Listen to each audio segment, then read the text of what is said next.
Track Day você tem um carro de rua, que consequentemente é um carro que seria um carro de pista também, porém mais confortável, né? Que é um carro esportivo, com a base esportiva, né?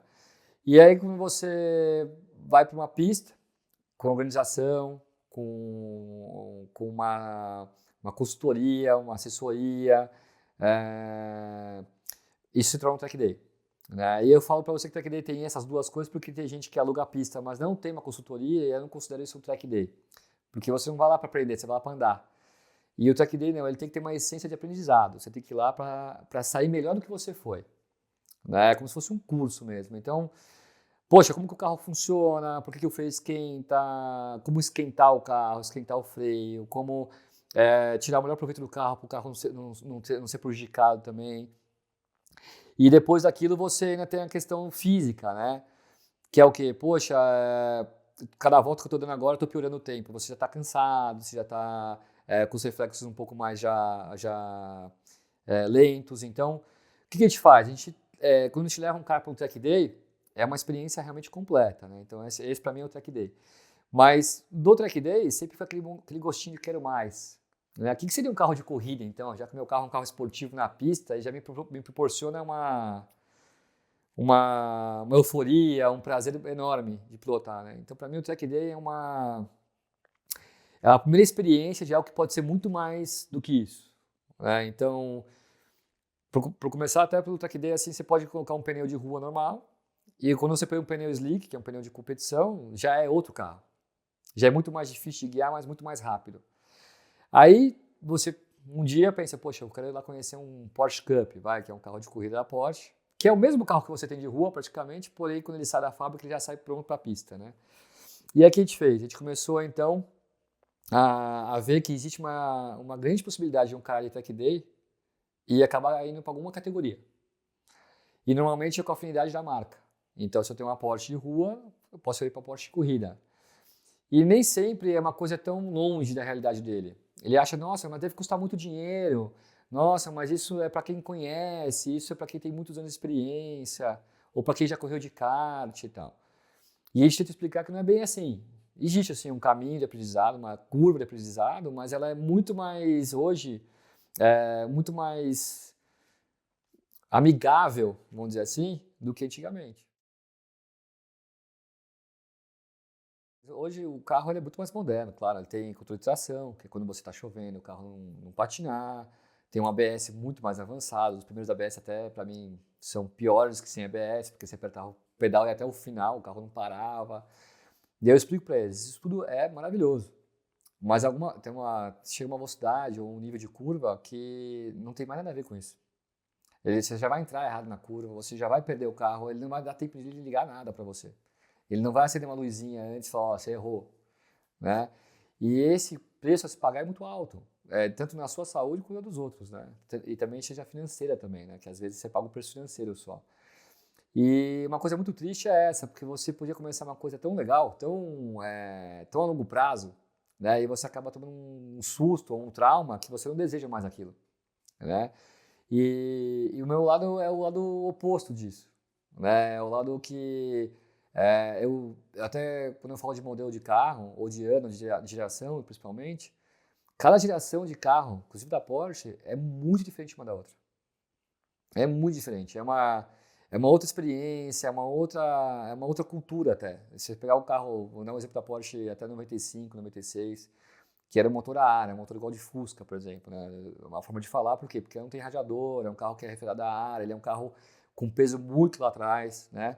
E aí você pega uma mais moderna, ela é totalmente diferente o carro, é muito mais largo, mais pesado, um pouco mais, vamos dizer assim, mais confiante até para você pilotar, porque ele tem uma coisa que te oferece ali, tecnologia, de largura, tudo, mas por outro lado ele não é tão puro quanto o outro, ele não te passa essa pureza toda, né? Então vai muito da pessoa, conhecer o que a pessoa quer. É quase como um arquiteto. O arquiteto ele pergunta para a família: vocês gostam disso, gostam daquilo, qual que é cada um como quer, né? O quarto, a casa. O carro é mais ou menos isso. Não é porque é o mais caro, não é porque é o mais novo, ou até o mais bonito, que às vezes isso é o que mais, né, pega hoje em dia, né, o cara querer pegar um carro que tem uma aparência muito boa. E aí, quando se descobre que a pessoa tem essa experiência de provar uma ou outra antes de comprar, e ela vê, nossa, ainda bem que eu não comprei o primeiro, ou ainda bem que eu não comprei por impulso, né? Porque carro é muito interessante. Carro você tem uma loja, você compra por impulso, né? Você vai numa loja lá sem muita intenção, às vezes, né? E aí você entra no carro, senta, liga o carro, mas você não anda no carro. É difícil fazer esse test drive, né? Nesses carros, estou falando, mas no geral você faz. E aí você faz test drive num carro só, normalmente. Você não faz na linha toda, né? E às vezes é difícil explicar por que existe uma turbo e não um turbo. E por que hoje a turbo chama turbo, mas a outra que não é turbo também tem turbo? Nós duas não deveria ser turbo, né? E começa a complicar a cabeça dos caras, porque é uma coisa que demora um tempo para entender. Então, na Porsche as pessoas conhecem a 911. Mas quem fala de Porsche, quem conhece Porsche, eles não falam 911, eles falam a geração da 911. Então, existem várias. E elas começam com 9 também. Então, a 993, 997, 991. Que carros são esses? E não é quanto maior o número é mais forte ou mais novo. Esses números vão e voltam. Esses números são os números classificados pela fábrica e pela geração. E, por exemplo, eu sou um amante da 997, que é um carro que parou de fabricar em 2012. Você não consegue comprar esse carro depois com preço barato, porque é um carro que todo mundo começou a gostar muito agora dele, né? Então, como que a gente ajuda as pessoas a entender isso? Como que... E hoje a geração atual, que é essa que todo mundo está vendo, que é a 992, ele nem sabe que chama 992. Ele chama 911, mas ele entende que a geração 992. E que a 992, hoje, para mim, não seria o carro da compra, para o meu perfil. Mas para uma outra pessoa que eu conheça, pode ser o perfil ideal para ele. Então eu tenho que entender também que não é o meu perfil. E isso é muito difícil para um piloto, às vezes, ou para um consultor, não botar o dele, né, o gosto dele na decisão do cliente. Né? Pode perceber isso, né? Quando a gente fala sobre gosto, é muito de cada um. E às vezes eu me pego nisso, falo, olha, não é pela marca também, Porsche, ou Ferrari, ou Lamborghini, até BMW, que eu acho que assim, são carros que às vezes parecem mais acessíveis, né? Mas na verdade tem um patamar que a pessoa já consegue adquirir qualquer carro. E como fazer ela não gastar mais ou menos por uma decisão que não é o que ele está procurando, né? Você fala para mim, poxa, você vai usar o carro só no final de semana. Tá, então eu vou no manual. Eu não vou no carro automático, com PDK, que é um câmbio automatizado, que eu vou conseguir passar a marcha no volante. Mas, pô, o carro é mais rápido. Ele é bem mais rápido no volante, é um carro mais tecnologia. Pra mim não interessa muito, porque eu converso com o carro quando eu troco a marcha, eu tenho uma sensação muito mais do que está acontecendo com o carro. Eu mesmo escolho a forma que a marcha vai descer, né? Então, toda essa conversa, ela já existe no mercado de carro. Ela não é também uma coisa que eu estou consultando só a pessoa, porque se você for hoje ver nas lojas, os carros manuais hoje já estão custando quase o dobro do carro automático, nas gerações antigas, né? Então, quando você se pega numa situação que agora eu vou na loja, vou comprar. E aí ele entra, e aí com a emoção ele compra o primeiro carro que ele viu pela cor, pela textura do couro, por tudo. Até entendo essa pessoa, porque eu já fui essa pessoa, né? E eu queria, talvez, estar nesse momento, entendeu? Para poder dar uma respirada, porque se é carro zero é porque tem mais para vender, não vai ficar em falta, entendeu? Então vai com calma, né? Vai experimentar mesmo, vai lá ver, vai lá, né, conhecer a marca e tal. E se você tiver a chance de ter vários carros diferentes, também não tem problema. As pessoas que estão fazendo são poucas ainda, são grupos fechados. Isso começou com certeza numa conversa de bar entre amigos que têm alguns carros e olham um pro outro e falam, meu, poxa, eu quero dar um rolê no seu carro. Então vamos comprar um carro e tipo, para todo mundo usar. Compra 10 carros e a gente divide. Isso. A primeira conversa que eu vi dessa foi em 2014, entre um grupo de médicos que estavam, né, depois de um track day, estavam conversando. E eu não fui no track day como piloto, eu fui passear, ver, né, tal. E aí eles brincando entre eles, pô, então eu vou embora com o seu carro. Você vai embora com o meu? Depois a gente troca o carro. Aí um deles virou e falou, poxa, vamos comprar uns carros juntos? A gente faz um financiamento, vai ser legal para todo mundo, né? Vamos colocar isso num pool e a gente vai conseguir usar os carros juntos. Começou muito assim. Eu acho que a ideia talvez hoje já é um pouco diferente, uma ideia de aquisição. tanto do fato de ser um carro que só daria para comprar em conjunto, pelo valor ou pela necessidade do carro, pelo uso. Então, se às vezes é um carro que seria muito fácil de usar, esse teria uma demanda grande. Entende? Então, é uma coisa que depende muito do perfil dos usuários que estão nesse pool. Então, onde está a dificuldade, eu acho, para criar um pool de compra de carro? É o perfil dos participantes do pool que tem o mesmo tipo de opinião. Né? Então, olha, vamos comprar então carros que a gente pode usar, eu diria até sem dó.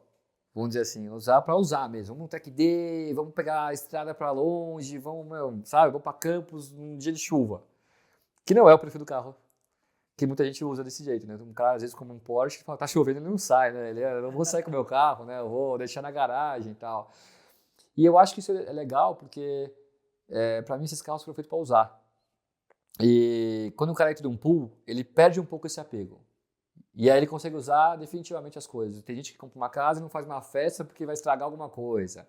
Ou o carro é a mesma coisa, mas o carro ele fica tão apegado àquele único dono, que aquele único dono mesmo, ele tira até o sapato para entrar. Ele fala, poxa. E aí acaba que a experiência dele é um pouco diferente. Ele não usufrui do carro da forma correta, vamos dizer assim, ou da forma mais leviana, né? E aí quando esse pool começa a dar certo, é quando eles têm sim um certo respeito pelo carro, um carinho pelo carro, porque afinal de contas não deixa de ser carro de todos deles ao mesmo tempo. E eles começam a entender que esses carros têm uma vida útil para o ciclo de revenda. Por quê? Se eu ponho dinheiro num carro que com muita quilometragem depois eu não consigo vender ele muito bem, eu não consigo fazer esse pool girar para um carro de outro modelo. Então essa consultoria também é dada para mesmo fora do pool, né? Porque tem aquele negócio, né? É uma Porsche, mas tem 30 mil quilômetros, o cara já rodou muito, nossa, não sei. Então, e às vezes o carro não tem sinistro, o carro não tem nenhuma batida, nenhuma repintura. Uma coisa muito interessante de Porsche é assim, né? Quem usa em definitivo, como McDonald's do carro mesmo, usa o carro normal. E na verdade eu conheço alguns clientes que são, amigos e clientes que são esse usuário. E quando você vai vender o carro, ele passa por uma bela de uma limpeza, né? Você leva um amigo seu, né? Tem vários em São Paulo que te conhece, que deixa o carro zero. E você nunca vai saber o que aconteceu com aquele carro, né? Eu até brinco com eles, não pergunta nem o passado de ninguém, que é a mesma coisa de um carro. Você pode até tentar entender o carro, mas você não vai, você só vai achar algumas coisas se forem muito mal feitas, né? Então, meu cuidado com os carros sempre foi o histórico do carro. Então, quando o carro passa por um pool, como a gente falou, ou quando eu vou comprar um carro com um cliente, eu, às vezes, me surpreendo quantos carros eu conheci o dono. Né? A gente tem uma pessoa, eu não posso falar o nome aqui, mas é uma pessoa que é muito amiga minha, é um grande amigo meu, corre comigo. E ele, muito novo, foi bem sucedido e começou a comprar muitos carros. Então, dificilmente alguns carros antigos de algumas marcas, ele já não foi dele, vamos dizer assim, né? E aí é engraçado, porque ele comprou um carro meu recentemente, né? Que também era um carro colecionável. E ele namorava o carro, e aí eu cheguei antes que ele na casa do amigo. E aí o cara fez o carro, né, pra mim, eu comprei o carro. E aí entrei no grupo de Porsche daquele modelo, daquele ano, que os grupos são separados por modelo às vezes, né? E aí ele, pô, você pegou o carro? Eu peguei. Aí eu falei, esse é aquele carro que você não pegou antes que eu. Né? Então, dá uma mexida no ego do cara, né? E ele falou, pô, conheço bem a história do carro, ele é do tal dono, parabéns, cara, aproveita bastante. O dia que você quiser vender, eu compro de você. Então, existe nesse mercado uma coisa muito interessante. Você já tem uma venda casada, você pode aproveitar seu carro, curtir seu carro. E vai ter alguém que conhece você, que conhecia o histórico do carro, que deseja comprar aquele carro, muito antes de você ter interesse em vender ele. Né? E aí, dito e feito, foi ele que comprou o carro. Né? Então, já sabendo do carro, não tinha nem perguntas a se fazer do carro. Né? Ele olhou o carro, viu lá, pô, tá do jeito que você comprou. Né? Então, eu acho que as pessoas têm essa visão que às vezes carro é um passivo. Ele é um passivo, se você pegar pela deterioração, de pegar ele pela forma que ele é usado, a forma de desgaste. Mas muitos deles, hoje, são carros que são difícil você reencontrar eles, né? Ou difícil você ter essa experiência. Então, você pagaria para ter aquela experiência. E se você comprar ele certo, você tem como fazer um bom ganho em cima, né? E ele deixa de ser um passivo.